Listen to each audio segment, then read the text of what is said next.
Bonjour à tous, bienvenue sur la chaîne ASRAR Trading. Je lance une petite série de vidéos. En fait, j'ai eu l'idée de vous faire, de partager toutes les semaines comme un journal intime que je vais appeler Journal d'un trader amateur. Voilà, vous verrez mes différentes positions, ce que j'ai pris, ce que j'ai sorti dans la semaine. Je serai complètement transparent sur mes performances pour vous montrer comment je m'en sors. Voilà, j'espère que ça vous plaira de pouvoir suivre ça semaine par semaine. Donc il faut savoir que moi, comme logiciel de trading, j'utilise TradingView et en configuration, j'utilise Ishimoku sur plusieurs unités de temps. Mais ça, vous allez le voir de toute façon parce que je vais dérouler mon portefeuille avec les différentes positions, donc vous allez le voir au fur et à mesure de la vidéo. Allez, bah, sans plus tarder, on va commencer tout de suite dans le vif du sujet. J'ai aujourd'hui plusieurs portefeuilles. J'ai un portefeuille crypto, un portefeuille PEA-PME, un portefeuille PEA moyen terme, mon portefeuille eToro où on va voir plus des indices des matières premières. Donc dans cette vidéo, je vous montrerai tout, mais en termes d'analyse trading, analyse technique, pardon, on va se concentrer plutôt sur le portefeuille crypto et sur le portefeuille devises, indices, matières premières. Hop, alors dans mon portefeuille crypto, là j'ai 4 cryptos à long terme. Donc je les ai prises à un certain montant, quand ça baisse je renforce, mais globalement c'est tout ce que je fais. Il n'y a pas spécialement d'analyse technique, donc il n'y a pas beaucoup d'intérêt sur ces cryptos-là. Euh, c'est un peu, très honnêtement, c'est un peu des valeurs que j'ai choisies selon ce que j'ai pu voir sur Twitter, sur les différents forums, en me renseignant. J'ai pris ces quatre-là. Le CRO, je l'ai pris parce que j'ai du cashback avec ma carte bancaire crypto.com. Mais sinon, voilà, c'est un fonds de portefeuille que je vais laisser tourner et on verra ce qui donne dans, je sais pas, 1, 2 ans. Et pareil pour mon portefeuille Maillard, qui est la plateforme de Elrond. Donc là, j'ai de l'Elrond que je laisse tourner 2, 3, 4 ans. Je ne le touche pas du tout, Elrond. Donc voilà, j'ai 5 cryptos aujourd'hui en investissement long terme. Et après, tout le reste, ça va être du trading type swing trading. Donc par exemple, j'ai Atom. Hop. Alors, Atom, ça c'est la config en 4 heures. Vous voyez, il y a une belle oblique baissière. Pour l'instant, on n'arrive pas à la passer. On est allé la chercher encore aujourd'hui, mais là, le chandelier est rouge. Le dernier chandelier actuellement, donc du 3 mai à 14 heures, il est bien rouge. Je suis rentré sur cette valeur globalement, je vais vous montrer, pour plusieurs choses. Donc déjà pour ce petit support qui me permet d'avoir une position, moi je suis entré bas, hein, je suis rentré par ici. Donc qui me permet d'avoir une position avec un stop très près et à l'inverse avec un objectif qui est par ici sur une première prise de profit, Tenkan sur une deuxième prise de profit et après je laisserai courir le reste. Donc ça, c'était la vue en daily. Et la vue en weekly, pareil, ça m'intéresse parce qu'on voit qu'on est dans le nuage avec la line span, mais on n'a pas cassé le nuage à la baisse. Donc on a un espoir de rebondir.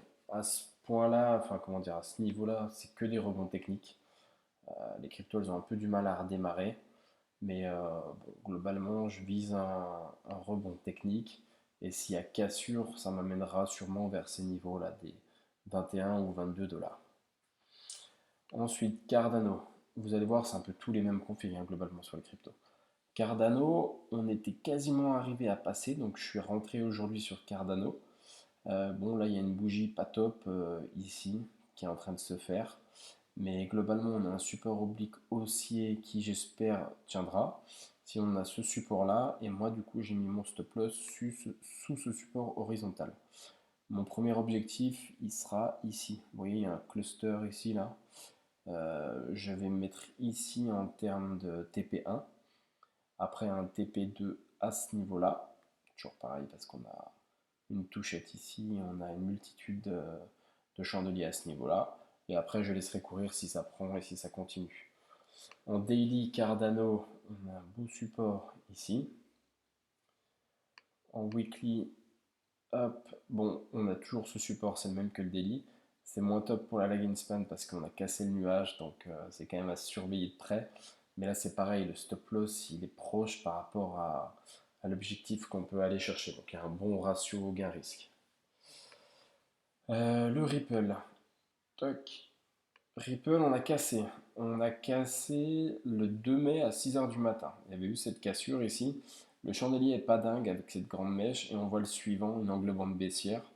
Donc on est revenu sur l'oblique. Pour l'instant, on travaille cette zone-là. Moi, j'ai mon niveau de support qui est mon stop loss il est là. Il est en dessous de ce niveau de support horizontal. Donc bon, je suis entré ici. Vous voyez, tac, je mets la petite cible ici. Je suis entré là. Mon objectif premier, il serait ici. Il est assez ambitieux, mais c'est les 0,7. On va regarder le second objectif. Je ne me rappelle plus comme ça ce que je m'étais fixé. Le second objectif, après les 0,7, non, je ne le vois pas ici. En weekly. Euh, ouais, bah on verra. Honnêtement, là, je sais pas trop. Je pense que je reprendrai un bout de profit si on vient par ici, si on vient sur les 0,85 et après je laisserai courir. Donc là, c'est pareil, on a un beau support. Vous voyez, on a quand même une belle zone de support, on va dire. Tac, par ici, en weekly. En UT mois, ça donne pas grand chose sur les cryptos. En général, je regarde en semaine, en jour et en 4 heures. Mais voilà, on est comme les autres sur des supports. Ce qu'il y a d'un peu mieux, c'est qu'on avait cassé cette oblique. La Tenkan a croisé la Kijun. Donc voilà, à suivre le trait des prix de mon côté. Ensuite, j'ai Luna. Luna, c'est un peu pareil que Ripple, mais on est à peine plus loin. On a aussi eu cette cassure de l'oblique. Là, on est en train de faire un retour sur la Tenkan. La Kijun est juste en dessous, il faudra tenir ce niveau-là. Moi, je suis rentré suite à cette cassure d'oblique. Là, le plus bas récent est assez loin, en 4 heures. Voilà, il est ici. On intègre le nuage là actuellement. Tac, en daily, pardon. Et en weekly, voilà, c'est ça qui m'avait intéressé. En weekly, on a la Tenkan, la Kijun qui est ici et qui en général fait preuve de support assez fortement. Bon, là, elle avait cassé, on l'a vite repris. Donc, moi, je vais mettre un stop sous le support. Donc, le support est à 76. Mon stop, il est aux alentours de 75. Il est déjà placé, hein, tout est déjà placé. Et après, là, pour le coup, mes prises de profit, elles ne sont pas forcément décidées. Si je regarde comme ça rapidement, là, j'aime bien quand il y a une Kijun plate comme ça. Donc, vers les 92, j'aurai sûrement un TP1. Après, on irait par ici sur les 98 et je laisserai courir le L4 position. Hop. Ensuite, du Bitcoin. Donc là, on est un peu sur des configs similaires à Atom et à Cardano. On a une oblique qui, pour l'instant, ne casse pas en 4 heures. En jour, en jour, il n'y a pas grand-chose à signaler. En hebdo, voilà. En hebdo, il y a ça qui est assez intéressant. On a une lagging span qui est dans le nuage. Et la dernière fois qu'elle a été dans le nuage, on est pas mal reparti après. Donc j'espère qu'elle va pas casser ce niveau-là.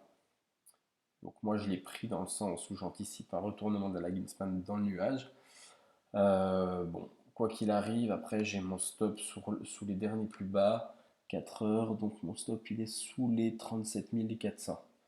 Et c'est la dernière bougie la plus basse après la cassure, si elle arrive, de l'oblique. Là c'est un peu anticipé, hein. En général, pour pas anticiper, il vaut mieux rentrer sur une cassure d'oblique. Mais j'ai anticipé parce qu'on avait aussi ce signal de la lagging span weekly dans le nuage. Concernant l'Ether, c'est exactement pareil que le Bitcoin, la même config. Si je vais sur du weekly, là c'est un petit peu différent, mais l'intérêt y est aussi. Vous voyez, la lagging span, elle est au bord du nuage. Donc là, pour le coup, ce que j'espère, c'est qu'on rentre pas dans le nuage et qu'on reparte directement. À voir ce que ça va donner. Sinon, après, en daily, vous voyez, il y a des niveaux de support ici. Il y en a ici. Donc pour l'Ethereum, ce que je ferai, c'est que si je me fais stopper sur les 2700, donc mon stop loss en dessous du support, je reprendrai position aux alentours des 2005 et un peu la même chose, si je me fais stopper, je reprendrai position aux alentours des 2003. J'ai trois positions où je me mets des alertes de suivi qui vont m'intéresser pour l'Ether. Ensuite, le BNB, donc la dernière position en trading. Toujours un peu le même type de config. On est sous une oblique, on n'arrive pas à la passer pour le moment, ça manque de force hein, clairement sur les cryptos. Comment dire, en daily, ce qui pourrait nous intéresser, c'est ça. On a la lagging span qui est au bord du nuage, ce serait bien qu'elle tienne, ça nous permettrait de tenir ce support ici. En weekly, on est dans le nuage, donc c'est pareil, il faudrait tenir ce niveau-là de 360. Et en mensuel, on a une Kijun qui est ici. Donc là, c'est un peu la même logique que l'Ether. Mon stop loss, il est sous les plus bas ici, donc qui est le plus bas à 4 heures. Et je reprendrai position si on va toucher la Kijun qui est bien plate, qui devrait faire support sur les 350. Donc voilà, je sors et après je reprends position si on baisse encore. Donc voilà pour mon portefeuille crypto globalement sur le trading sur les 6 positions en cours. Ensuite sur le PEA PME, j'ai 4 positions. Donc là je me suis orienté en fait plutôt vers des petites valeurs qui peuvent faire des x2, x3 parce qu'elles ont des faibles capitalisations et qui sont quand même axées sur le domaine on va dire de l'énergie, de l'innovation, tout ce qui est porteur d'avenir. La première, c'est McPhy Energy. Donc McPhy Energy, ça fait un moment que je l'ai. Je suis plutôt rentré en termes de, comment dire, en, en investissement sur cette valeur. J'étais rentré par ici. Hop, en fait, il y a une oblique. Je vais vous la tracer tant qu'à faire. Tac, tac, tac. Donc, non, j'avais pris, voilà, j'ai pris ça. En général, je prends quand il y a une touchette et qu'on réintègre. Une touchette ici. Donc j'étais rentré sur ce beau mouvement là, ce gros chandelier. Heureusement, j'avais un stop loss assez bas. Honnêtement, je sais pas, je sais qu'il n'était pas là non plus. Il devait être par ici, sous la mèche là. Donc on a ce chandelier bien dégueulasse qui est venu juste après, le jour d'après, donc moins 13%. Comme quoi, il faut bien adapter les tailles de position aussi hein, quand vous rentrez sur des titres. Et depuis, je laisse courir avec l'espoir de revenir sur les récents plus hauts. Moi, je vise un 24-25 dans un premier temps. Mais après, quoi qu'il arrive, c'est une position. Je prendrai un petit peu de profit que je laisse courir pour du long terme. Navia, je la touche pas du tout. Je sais même pas vous dire quand je suis rentré. Euh, Globalement, elle fait rien en termes de trading, mais c'est une valeur où j'ai mis un petit peu d'argent et que je laisse courir vraiment sur, je sais pas, je peux aller jusqu'à 5 ans sur une valeur comme ça. Je suis curieux de savoir ce qu'elle va donner. Il y a tellement de hype dessus. Donc pour le moment, c'est pas top. En plus, il y a des gros problèmes de financement. Donc voilà, je la laisse courir en espérant des jours meilleurs. Il n'y a pas de trading sur celle-ci. Gossin, c'est pareil, j'ai pas de trading sur cette valeur. Gossin, j'ai été rentré aux alentours des 5 euros pour vous dire, parce que je trouvais le niveau bas. Bon, au final, on est encore en dessous. Hop, le plus haut qu'on a pu faire sur Gossin, c'était 13,50. Et là, on est à 4,24. Donc moi, j'étais rentré aux alentours des 5 euros. Je la laisse courir, c'est pareil, j'ai un petit peu d'argent dessus, mais il y a quand même pas mal de développement en cours dans la société. Je la laisse courir, c'est typiquement le genre de titre où je prendrai des profits. Si j'ai un x2 aux alentours des 8 euros, je prendrai un peu de profit et après je laisse courir le reliquat. Ensuite, ma chouchoute, mes textes où j'ai vraiment ma plus grosse position. Mes textes, je suis rentré aux alentours. Bah, je vais vous dire, j'étais rentré sur une cassure d'oblique. Tac, je suis rentré par là. Ouais, j'allais vous dire aux alentours de 5 euros, donc je devais être assez haut sur ce chandelier. Je suis rentré par ici sur mes textes. Je prendrai une partie de mes gains si on retourne sur les 7 euros. Et après, pareil, je laisse courir, sachant que j'ai un objectif en tête à 10 concernant la capitalisation de la boîte. 10, je prendrai peut-être une deuxième paire de profits et après je laisse le dernier reliquat courir ad vitam aeternam pour voir ce que ça va donner. J'ai pas mal d'espoir sur cette boîte qui se comporte bien, qui fait une belle chose, qui est axée sur l'économie verte. Donc voilà, globalement, c'est quatre valeurs quand même qui sont là pour du long terme. Le PEA. Donc mon PEA, j'ai du piscine des joyaux, je suis rentré là, je suis rentré à 25,80 parce qu'on avait retracé 20% du plus haut historique. Ça, c'est une autre méthode que j'utilise de temps en temps sur les actions. C'est-à-dire que je place le plus haut historique et en fait, je fais des paliers de 5%. 5, 10, 15, 20. Parce que par expérience, ce qui m'intéresse, c'est quand on est aux alentours des 20% de retracement. Les 25 vont aussi m'intéresser. Les 30 en dernier rempart. C'est pour ça que je fais un coup de couleur vert, jaune, orange. Et après 35%, je sors. Si on vient sur les 35, si on les casse à la baisse, je sors. C'est que pour moi, l'action, elle a trop retracé. Donc que le flux n'y est plus. Mais globalement, voilà, j'aime bien cibler les entrées aux alentours des 20%. Et là, c'était le cas, j'étais rentré ici. Chandelier rouge à 20%. J'ai pas renforcé à 25 parce que très honnêtement, ça fait un petit moment que je m'occupe pas de mon PEA. Je suis plus sur les cryptos, mais en théorie, j'aurais dû renforcer sur les 24. C'est pas trop tard, je vois qu'elle est à 24, donc je vais passer un petit coup dessus ce soir. Hop, j'ai ensuite chargeur. Chargeur, c'est la même logique. Bah, vous voyez, normalement, chargeur, j'ai dû me faire sortir parce qu'en général, j'ai dit stop loss. Il faut que j'actualise mon PEA parce que j'étais rentré ici sur les 30% de, comment dire, de retracement par rapport au plus haut. Et là, je vois qu'on a cassé les 35, on est même allé jusqu'à les, aux 40% de retracement. Donc, chargeur, voilà, très honnêtement, je pense que je me suis fait sortir. Et ensuite, ce que j'ai, moi, c'est un réplicateur d'indice, un ETF qui réplique euh, le CAC 40, mais en levier 2, pardon. Je l'ai pris parce qu'on est sur une Tenkan Weekly, on est au bord d'un nuage, donc je joue un rebond. Après, il y a la Kijun là qui risque de bloquer à 6572. Mais si la situation se débloque avec la Kijun, vous voyez, j'ai cette petite oblique aussi que j'ai tracée. On pouvait viser, moi j'ai un objectif ici, retour à peu près proche des 7000, 6950. Pour l'instant, les indices ils sont dans un gros range, ils font que de baisser, monter, donc voilà, ça vivote gentiment. Je n'ai pas mis de stop loss étant donné que c'est un indice, je les gère directement moi-même, c'est pour ça là il y a eu une mèche, mais je ne me suis pas fait sortir. Comment dire, j'ai moins de crainte sur des indices que sur des actions. Un indice, en théorie, il remonte toujours au bout d'un moment. Je ne veux pas dire qu'il faut le renforcer, faire n'importe quoi, mais il y a moins de crainte qu'une action qui peut plonger et jamais remonter, clairement. L'indice, c'est un panier d'actions, donc je suis un petit peu moins inquiet.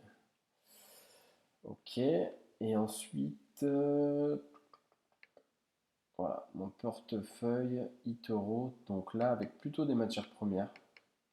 Je m'y mets petit à petit, des matières premières, du forex, c'est un peu d'indice aussi, c'est pas évident, mais c'est hyper intéressant en termes d'analyse technique. J'ai rentré du gold J'ai rentré du gold il n'y a pas très longtemps. Pour tout vous dire, je l'avais rentré sur cette cassure-là. Il y avait cette oblique-là. On avait cassé là. Je suis rentré sur les 1900. Bon, depuis, on a recassé à la baisse. J'ai pas mis de stop loss pour le moment. Donc, c'est une position. J'ai juste mis une alerte à 1822. Je vous montrerai pourquoi après. Mais pour l'instant, on a recassé à la baisse. Je vois qu'on recasse l'oblique ici. Donc, bon, on a de l'espoir sur le gold. J'avais repéré aussi en daily la lagging span qui s'approche du nuage et là elle est en train de remonter, donc ça m'intéresse bien. On a un support aussi qui est en train de bien tenir. On a eu un support à 1850, vous voyez, hop, hop, et là on est en train de le tenir, donc ça c'est top. Et j'ai mis une alerte ici, ça doit être en mensuel, c'est ça. J'ai mis une alerte ici si on venait à descendre jusqu'au 1820, qui est la Kijun mensuelle, qui est bien pentue, je rechargerai ma position.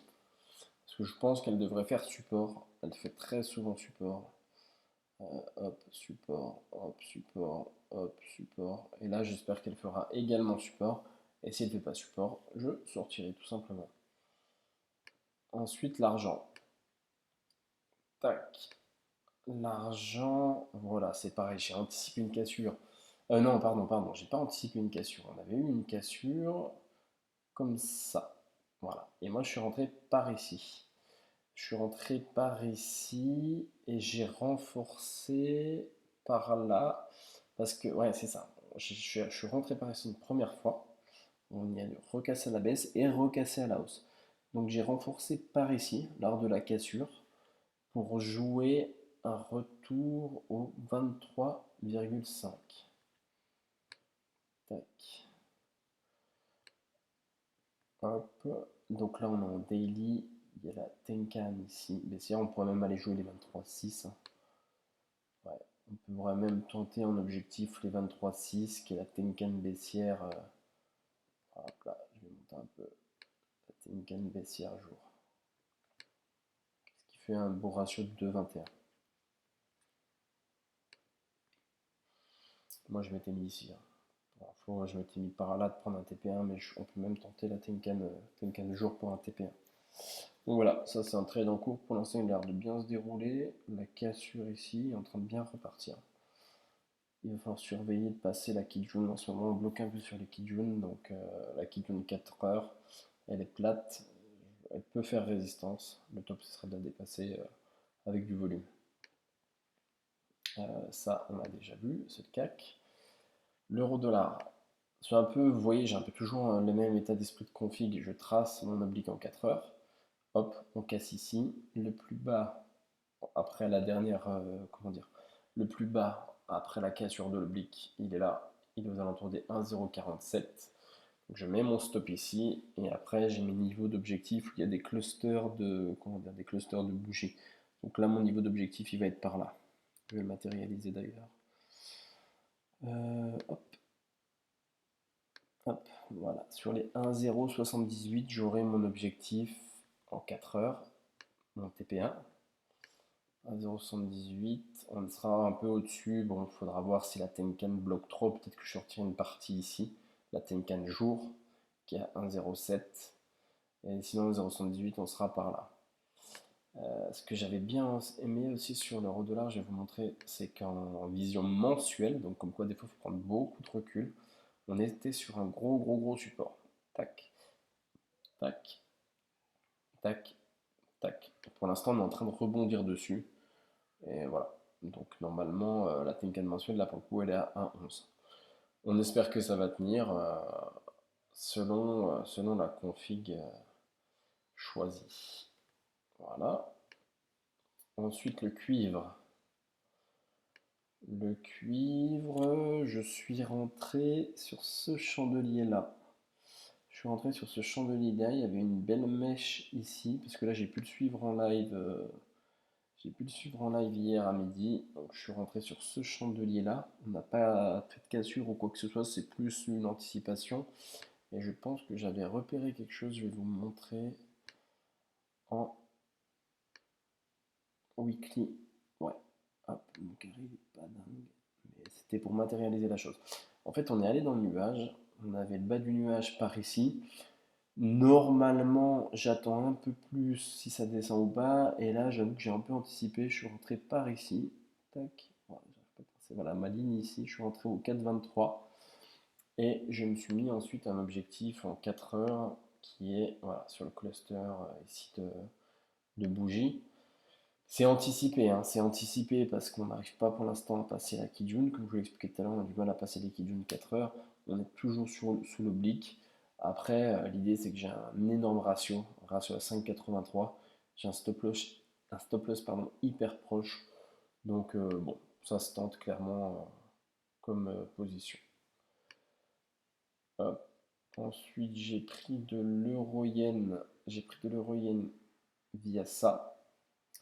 Voilà, parce qu'on était en train de travailler une oblique, on a eu cette belle évolution ici. On est revenu, la Kijun a servi de support, on l'a pas touché, mais ce que je veux dire, elle est plate et elle a bien servi de support plusieurs fois, donc je suis rentré par ici. Je suis rentré sur les, je sais plus, 136,5 par ici. Pour l'instant, on bloque sous l'oblique, hein, comme d'habitude sur beaucoup de configs. On bloque comme un peu les cryptos tout à l'heure. On bloque sous l'oblique 4 heures. Il faudra la passer pour lâcher les chevaux, sortir du nuage. Et là, voilà, le TP il sera à prendre par là, vers les mèches, hein, sur les 138. Et après, si on y va, on peut espérer les 139. Voilà. Ensuite, l'euro GBP, la monnaie, comment dire, la monnaie anglaise. J'étais rentré sur cette bougie où on sortait de tout. On sortait de la Kijun, de la Tenkan, normalement on avait la place. Bon, on a réintégré, pas de chance. Et je m'étais mis par ici, ouais, un peu en espérant voilà, être sous le nuage par la suite. Donc, ce qui est un peu le cas maintenant. Les bougies sont là, le nuage est là. Je pourrais même remonter mon stop par ici, hein, pour vous dire. Parce que moi, je sortirai si on casse les nuages, si on sort du nuage. Et mon objectif, là, je l'ai fait en termes de ratio. Moi, c'est comme ça que je fonctionne. Après, il y a plein de fonctionnements possibles. Quand j'ai pas de visibilité par rapport d'une ancienne résistance ou d'un cluster de points, comme je vous disais tout à l'heure, là, typiquement, il y en a quand même un. Il y a ça, 0,85 par ici. Mais je me suis même pas fié à ça. Je me suis mis à un ratio d'1,5. J'ai trouvé mon support, donc le support que je voulais. Et après, j'augmente ma prise de profit pour monter à 1,5. C'est le ratio minimum que je me fixe. L'idéal étant 2, mais le minimum que je me fixe, c'est 1,5. Voilà. Et le Nasdaq, je ne l'ai plus. Je l'ai plus, je l'ai plus. J'avais tenté un short tout à l'heure, là en 5 minutes. J'ai tenté un short en 5 minutes et je faisais que de voir si je me mets sur l'UT 5 minutes. Voilà, pour vous montrer. Quand j'ai vu cette bougie dégueulasse là, je me suis dit, bon, il veut toujours pas, le Nasdaq, il n'arrive pas à passer sa résidence. Pour l'instant, il n'est toujours pas passé d'ailleurs. Mais du coup, j'ai pris un short et après, j'ai vu que ça repassait là, que ça repartait là. Donc, je suis sorti tout à l'heure. Bah non, je suis sorti là en fait. Ouais, je suis sorti ici quand j'ai vu qu'effectivement il y avait plusieurs chandeliers verts et c'est celui-ci qui a dû me. J'ai pas beaucoup de mémoire, je me rappelle déjà plus. Mais je crois que c'est celui-ci qui a dû entre guillemets m'inquiéter parce que mon Kaseki Jun Tenkan, encore une deuxième fois, je me suis dit bon, cette fois ça va partir. Mais en fait, c'est toujours pas le cas. Là on casse et là je vois qu'on est en train de refaire un chandelier rouge. Donc bon, ça travaille sur le Nasdaq, mais j'ai sorti ma position. En plus, très honnêtement, moi j'aime pas shorter. J'aime bien être à l'achat parce qu'on sait que la majorité du temps les marchés financiers sont haussiers. Donc j'évite de les shorter parce que je sais que les statistiques sont contre moi et voilà, moi je suis un trader amateur, hein, comme je vous le dis. Donc je préfère clairement être à l'achat. Voilà, on a fait le tour, hein. Crypto, PEA, PME, PEMT. Ça c'est ma petite watchlist des choses en cours. À chaque fois que je repère des configs, je me fais une watchlist typiquement, vous voyez, Sand, toc. J'avais repéré, mais comme un peu toutes les cryptos, j'avais repéré cette grosse oblique baissière. On a vu ce beau chandelier, je pensais que ça allait casser. Ça casse toujours pas. Bon là pour l'instant on est sur la Kijun, à voir si ça repart. Il y a plein de choses, l'USD4, ce que j'ai regardé, c'est euh, la Kijun 4 heures. Donc on a fait une mèche pas loin, j'aurais presque pu entrer, mais très honnêtement j'avais pas mis d'alerte, je l'ai un peu loupé. Si je vois qu'on redescend, qu'on se réapproche des 1,28,2, je rentrerai. Donc voilà, j'ai ma petite watchlist que je regarde de temps en temps, ou alors je me mets des alertes et je vais voir ensuite en fonction de mes alertes les configs que je prends ou je prends pas. Voilà, c'est tout pour aujourd'hui. Donc j'espère que le format vous plaît. Je vous partagerai, comme je vous dis, si je peux, 2 fois par semaine. Après, au minimum, 1 fois par semaine, je vous partagerai mon portefeuille, mes entrées, mes sorties, ce que j'ai fait. Et comme ça, vous pourrez voir un peu comment j'évolue en tant que trader amateur qui a un job à côté. Mais juste, je suis passionné des marchés financiers depuis 3 ans. Et ça m'intéressait de partager ça avec vous, qu'on échange dessus, qu'on échange sur la technique, qu'on échange sur les positions. Et après, si je peux vous apporter quoi que ce soit, c'est top. Allez, à très bientôt. Au revoir.